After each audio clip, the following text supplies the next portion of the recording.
유산 축복이라고 하는 제목으로 함께 말씀을 나누고 이어서 신앙 유산 서약을 우리가 하고 또 이어서 우리 선교사님을 파송식 하도록 그렇게 진행하겠습니다. 오늘은 우리가 알고 있는 것처럼 거룩한 성령 강림 주일입니다.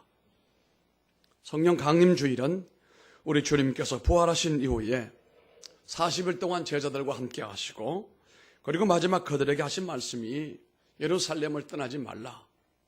능력을 입혀올 때까지 떠나지 말고 기도하라. 그렇게 말씀을 남기고 하늘로 승천하시고 그 유지를 받던 제자들이 마가다락방으로 가서 기도하기 시작을 했습니다.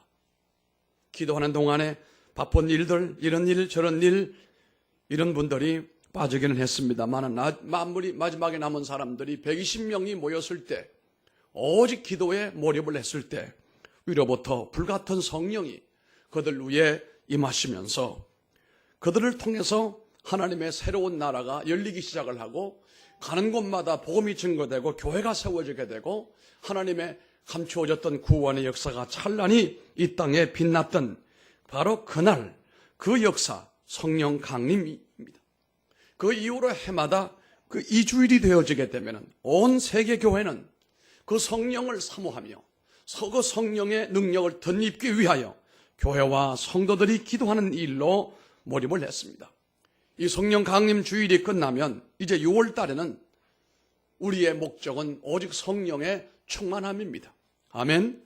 성령 충만한 성도, 성령 충만한 교회, 성령 충만한 하나님의 사역을 꿈꾸면서 우리 6월 달 우리 교회는 함께 기도하는 그런 기회가 될 줄로 믿습니다.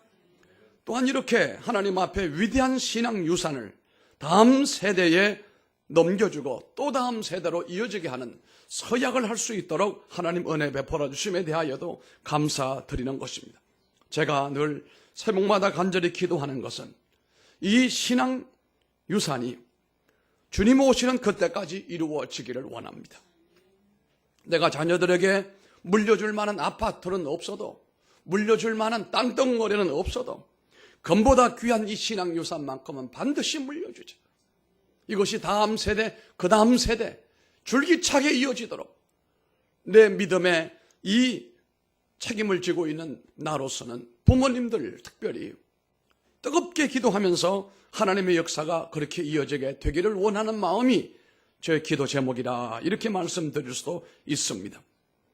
하나님께서 저와 여러분이 다음 세대에 반드시 이 믿음, 이 신앙이 아름다운 유산이 되어 그 다음 세대가 풍성하고 또 은혜로우며 그들이 능력이 있는 삶이 되기를 주님 이름으로 축복하는 것입니다.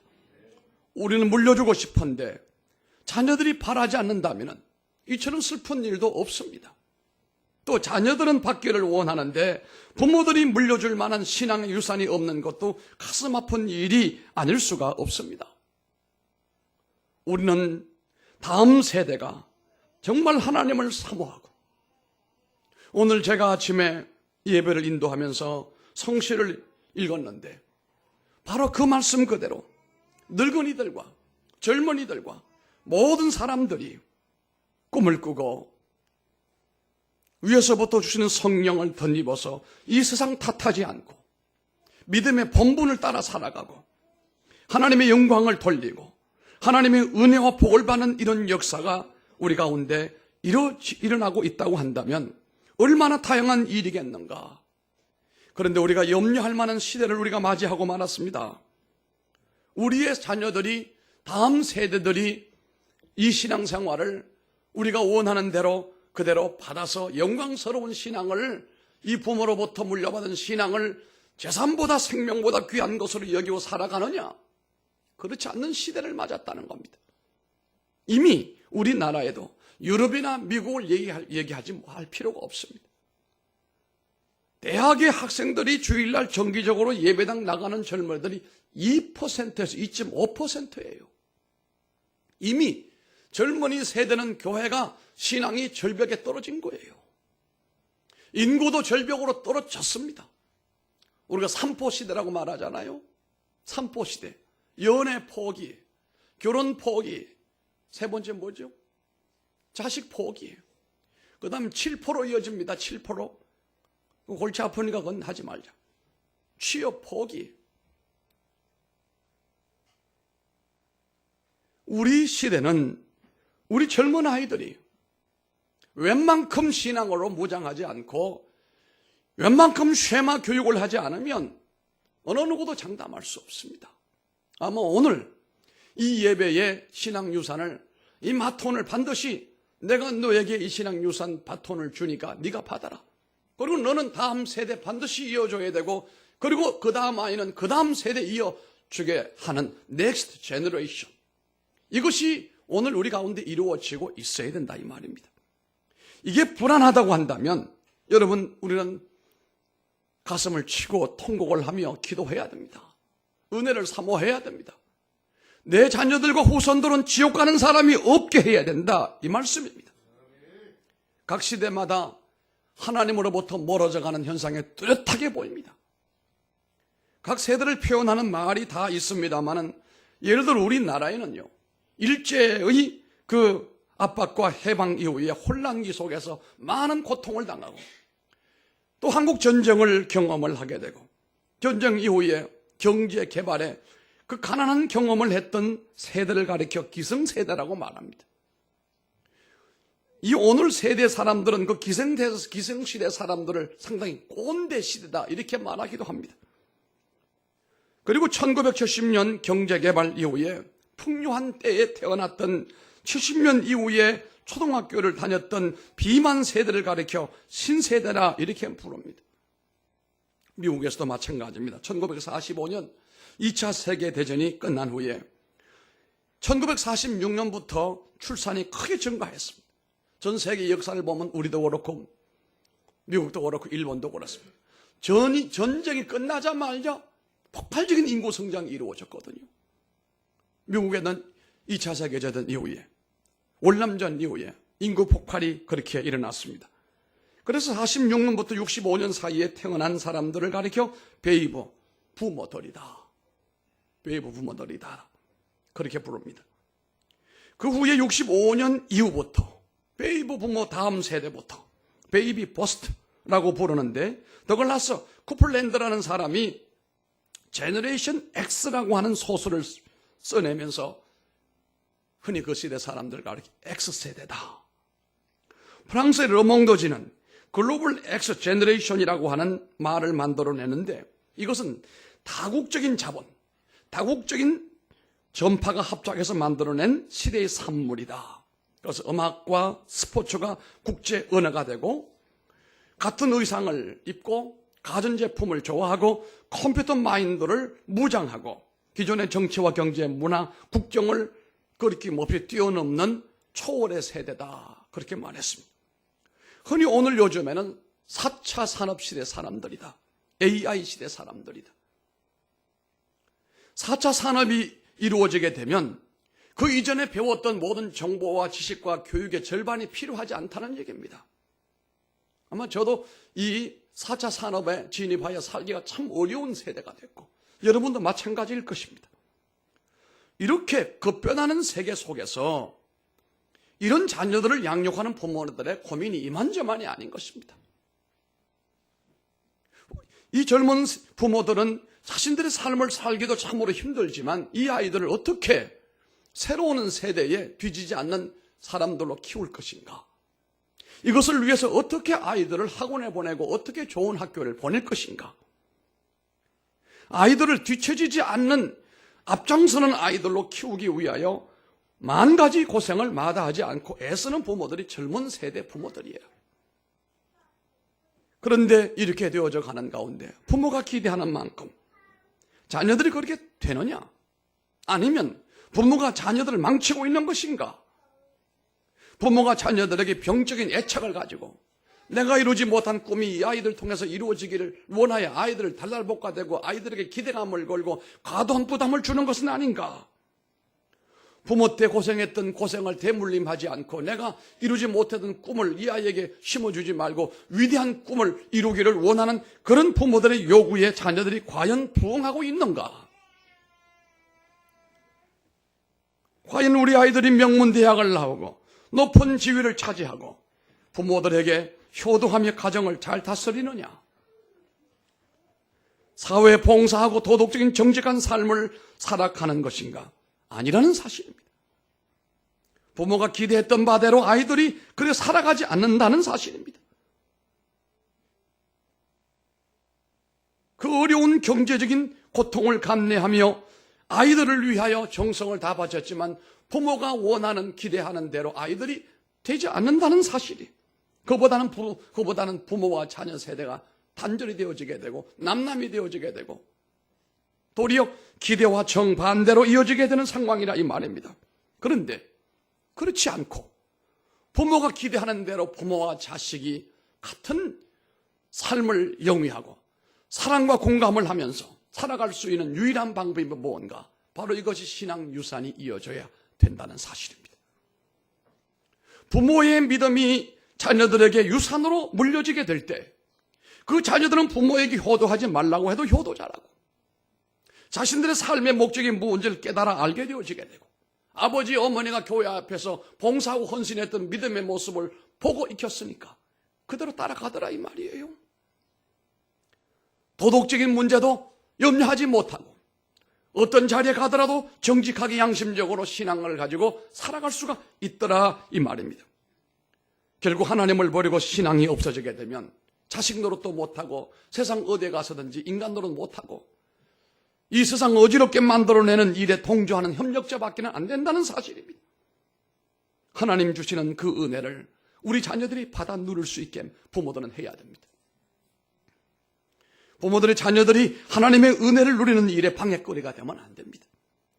전도서 9장 11절에 말씀합니다. 내가 다시 해 아래에서 보니 빠른 경주자라고 선착하는 것이 아니며 용사들이라고 해서 전쟁에 승리하는 것이 아니며 지혜자라고 음식물을 얻는 것이 아니며 명철자라고 재물을 얻는 것도 아니며 기능자라고 은총을 입는 것도 아니니 이는 시기와 기회는 그들 모두에게 임함이라 하시면서 여기 시기와 기회를 주시는 분은 하나님이다 그렇게 말씀합니다. 한번 따라 하십시다.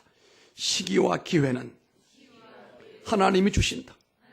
나와 우리 자녀들에게 어떤 때와 어떤 기회는 하나님이 주시는 거예요. 그걸 받을 수 있는 준비하는 사람들, 바로 믿음의 사람입니다.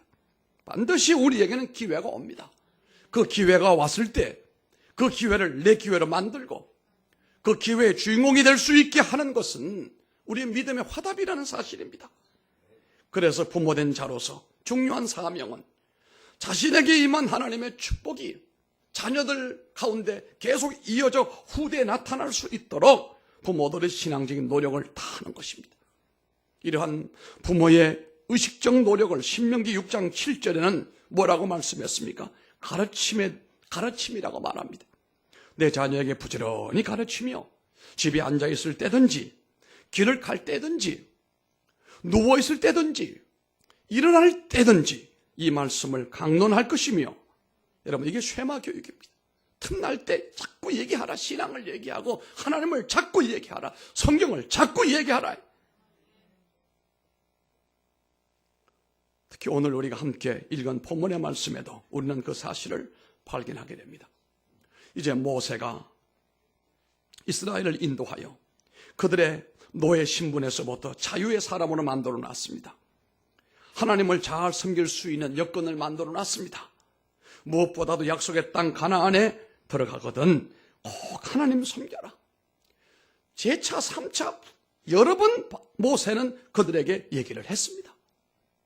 모세가 하나님의 부름을 받고 모세의 종이었던 여호수아가 그 자리에 리더가 됐습니다.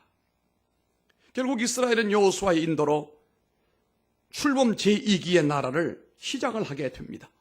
모세와 함께 했던 사람들, 모세와 더불어 일했던 갈렙과 여호수아 제외하고 나머지 모든 사람들, 20세 이상의 사람들 다 광야에서 죽고 2세대 사람들이 새로운 가나안 땅에서 살아가게 됐습니다. 그런데 이 2세대 사람들은 1세대 사람과 전혀 다른 삶의 환경을 맞았습니다. 1세대 사람들은 매일매일 하루하루 삶이 불안했습니다. 하나님의 인도 없이는 어떻게 할 수가 없는 삶이었습니다. 유목 생활을 했습니다. 떠돌이 생활을 했습니다. 그런데 이기 시대를 살아가는 이 사람들은 그렇지가 않았습니다. 전쟁도 없습니다. 떠돌이도 없습니다. 내 땅이 있고 내 집이 있고 내 우물이 있고 씨 뿌리면 수확이 이루어지게 됩니다. 너무 좋습니다. 안락했습니다. 그런데 문제는 그 땅에 그렇게 살면서 모세가 반복적으로 그렇게 가르치고 염려하며 고민했던 말씀이 다 무의로 끝나버리고 말았습니다. 농사를 지으려고 하니까 그들에게 원주민들에게 배워야 되겠지요. 그들과 결혼합니다. 심지어 그들의 우상을 섬깁니다. 오랜 시간이 걸리지 않고 믿음이 무너져버리고 말았습니다. 가나안 생활하는 이제는 가나안 사람들인지 저 홍해를 건너온 하나님의 백성인지 구분이 거의 되지 않을 정도로 섞여버리고 말았습니다. 믿음을 도무지 찾을 길이 없습니다. 그래서 그 이유를 성경은 말씀하고 있습니다. 사사기 2장 11절로 12절에 보면 이스라엘 자손이 여호와의 목전에 악을 행하여 바알을 섬기며 한번 다 같이 읽어보십시오. 애굽 땅에서 그들을 인도하여 내신 그들의 조상들의 하나님 여호와를 버리고 다른 신들 곧 그들의 주위에 있는 백성의 신들을 따라 그들에게 절하며 여호와를 진노하게 하였습니다.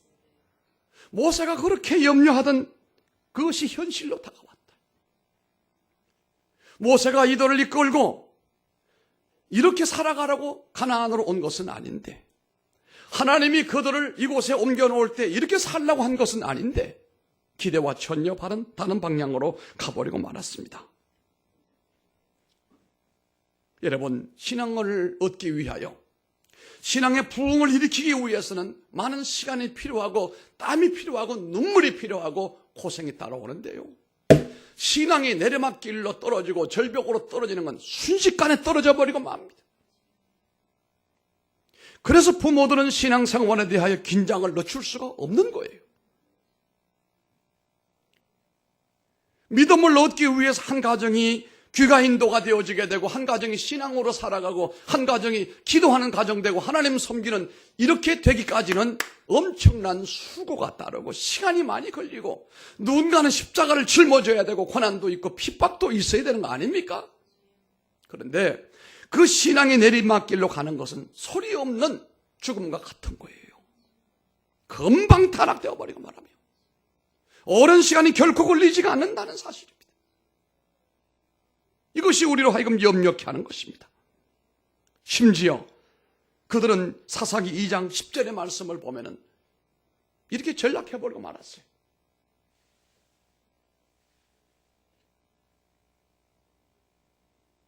예, 한번 읽어봅시다. 그 세대의 사람도 다 그 조상들.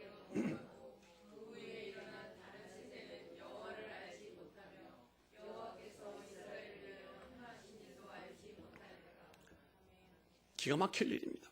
잘 믿고 못 믿는 문제가 아니에요. 아예 밑에 보니까 여호와를 알지 못하며 여호와께서 이스라엘을 위하여 행하신 지난날의 모세와 여호수아가 그 놀라운 홍해 사건 이후로 일어났던 놀라운 기적을 다 까먹어버리고, 이건 부모가 얘기도 안 했다는 얘기예요.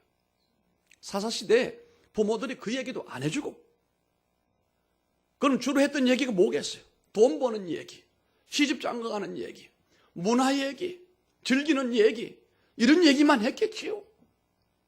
정작 해야 될 얘기는 하지 않았던 거예요. 그러니까 모르지요. 아니, 하나님을 모르고 그 하나님이 행하신 조상들을 때 일어났던 놀라운 일들을 다 까먹어버렸습니다. 그럼 결코 그 시간이 멀었습니까? 멀지 않았습니다.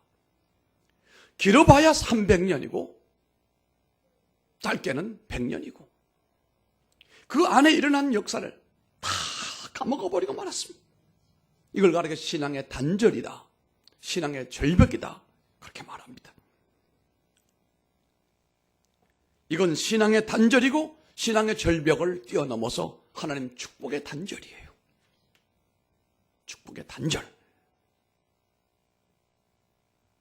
우리는 신앙이 후손들에게 이어지는 것은 하나님의 축복의 연속성이라는 겁니다. 은혜가 끝이 없고 그 은혜가 한이 없고 계속해서 내려진다 이 말씀입니다. 오늘 이런 일이 벌어진 이유가 두 가지가 있는데 말씀을 잠시 이어가겠습니다. 첫째는 그들에게 가르침이 중단됐기 때문에, 가르치지 않았기 때문에 그렇습니다. 왜 안 가르쳤는지 모르겠어요. 제가 볼 때 안 가르친 이유는 부모들도 믿음이 떨어졌을 뿐만 아니라 그 정착지에서 살아가는 재미에 빠지고 물질에 빠지고 문화에 빠지고 이런 것들에 빠져가지고 하나님을 쉬 잃어버리고 그들에게 가르치질 않았다는 얘기예요. 오늘 문화의 전쟁입니다. 난립니다. 우리 부모들이 자녀들에게 돈 얘기, 무슨 결혼 얘기, 출세 얘기 이런 얘기 하지 말고 이것은 하나님의 은혜로 주시는 것이고 덤으로 주시는 것이고 아멘이죠?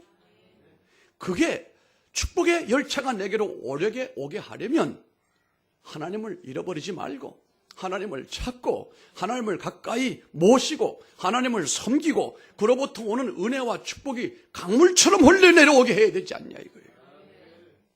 다른 건 몰라도 부모들이 자녀들에게 신앙생활을 가르쳐주고 성경을 얘기하고 믿음을 얘기하고 그게 안 될 때는 큰일 난 줄 알고 두 번째는요. 올바른 신앙 역할이 중단됐기 때문이에요. 부모가 신앙생활에 롤 모델이 돼야 될 텐데 이게 안 되니까 보고 들은 바가 자녀들이 없는데 무슨 신앙생활을 이어가겠느냐 말이에요. 보고 들은 바가 없는데 내 부모 네 부모 할 것도 없이 부모 세대가 온통 세속화가 되어지게 되고 세속 문화에 물들어지게 되고 그저 돈 모으는 일에 정신 빠져 있는데 뭔 자식 교육을 시키겠어요. 이게 불행한 일이었습니다. 아마 그들은 그렇게 했겠지요. 광야에서 집 하나 없이 텐트 들고 맨날 고생하다가 가나안에 와보니까 내가 파지 않은 우물이 그 원주민들이 파놓은 물, 샘솟는 물, 시원한 물 솟아나지요.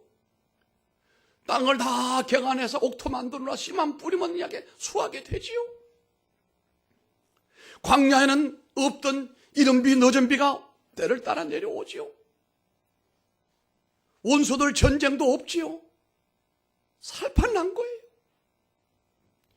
가나안의 문화는 오염되어 타락된 문화는 그들 눈에 감미롭게만 보였을 거예요.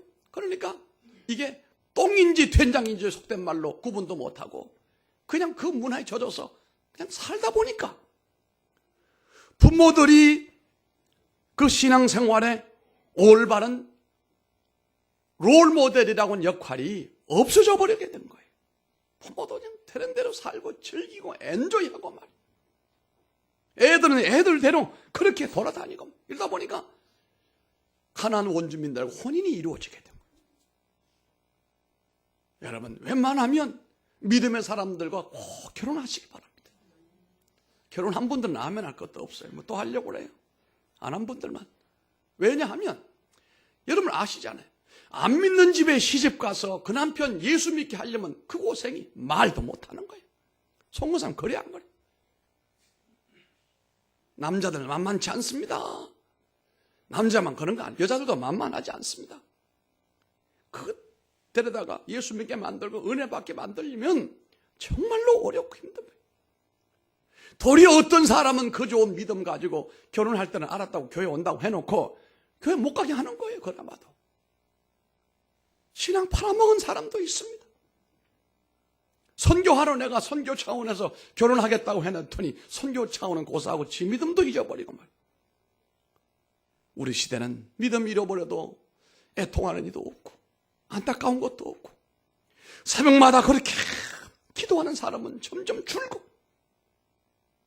하나님은 내 인생의 목자입니다. 나는 주님이 내 진리고 길이고 생명입니다라고 하고 그 주님을 정말 목마르게 붙들고 있는 사람들이 얼마나 되느냐. 이러니 다음 세대 자녀들이 그 믿음 생활을 통해서 여호와 하나님을 알 것이며 예수 그리스도의 은혜와 성령을 그들이 알게 되겠느냐 말이에요. 지금 이 땅에 복음이 온 지 이미 5세대, 6세대를 맞았어요. 지금은 5세대, 6세대, 한 세대가 30년이라고 한다면은 3, 5, 15, 150년이 지났고 3, 6, 18, 180년이 지나가는 가운데 있어요. 그런데 어느 나라보다도 대한민국은 급속도로 신앙이 절벽으로 떨어지고 있어요. 200년도 거치지 않았는데 교회들이 분쟁에 휩싸이게 되고 숫자가 줄어들게 되고 어느 한 교회가 200년이 이 100년 이상으로 부흥의 전성시대를 누리고 있는 교회가 없어요. 그런데 유럽은 300년, 400년 복음의 전성시대를 구가했댔거든요. 미국은 그래도 한 200년 동안은 믿음의 깃발을 흔들었거든요. 우리는 100년도 못 지나 100년이 뭡니까? 절벽으로 떨어지는 상황에 놓여 있는 겁니다. 말씀을 마칩니다. 사랑하시는 성도 여러분, 내가 하나님 앞에 믿음 생활 잘할 수 있도록 은혜를 충만히 받으시길 바랍니다. 기도 많이 하시기를 바랍니다. 그리고 자녀들에게 좋은 롤 모델이 되기를 바랍니다. 내 친구한테는 믿는 모습에 본은 못 받아도, 내 주변 사람에게는 감동을 못 받아도 나는 우리 어머니를 보면 하나님을 알고 우리 아버지를 보면 예수님을 난 믿을 거야. 난 저분들 뒷모습을 보면 정말로 믿음으로 살아야지. 세상 헛된 것 다 안개와 같이 사라질 것, 그것 붙들려고 내가 미련하게 살지 않고 우리 아버지 우리 어머니처럼 믿음으로 살아가리라. 신앙으로 살아가리라. 교회 섬기며 살아가리라. 하나님 중심, 교회 중심, 말씀 중심으로 개혁주의 신앙으로 내가 살아가리라. 이런 자녀들이 꼭 되기를 주님 이름으로 축원합니다. 기도하겠습니다.